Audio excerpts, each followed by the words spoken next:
na, matapos ang inyong pagkaka-evict mula sa bahay ni Kuya, parang pinag-uusapan natin to, pwede niyo ba i-share sa amin kung kamusta na nga kayo ngayon? Ayun na nga yun. Pero, yung 5 araw, naka-keep up na kayo sa totoong mundo? Ako po, opo. Actually, paglabas, hindi naman po ako ganun ka nanibago. Sobrang talaga yung tuwa ko na nakakita ko ng mga pamilyar na mukha, ng mga tao na hindi ko araw-araw nakikita. Tapos, ayun po, hindi naman ako super duper nanibago. Siguro kasi hindi ko pa rin po na-feel or hindi ko pa nadadigest talaga totally na nasa loob ako ng bahay ni Kuya the whole time.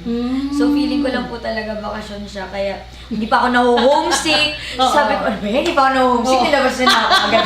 Parang ganun lang po, pero nakapag-adapt po ako agad sa totoong mundo. Sa totoong mundo, Becky ba yun?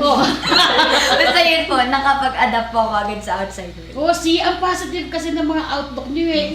Yung sa'yo, Vince, tama ba na parang ako feeling ko kinabukasan nakapag-transition ka na eh after mong ma-evict?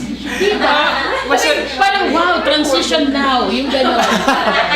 Ano ba? Ano na po talaga para sa akin nung eviction night, kahit anong decision yun, kahit anong result yun, masaya po talaga ako magstay ako or kung umalis na ako sa bahay ni Kuya. Na-overwhelmed lang din po talaga ako nung pag-alis ko din kasi syempre ilang buwan ako hindi nakapag-cellphone, ganyan.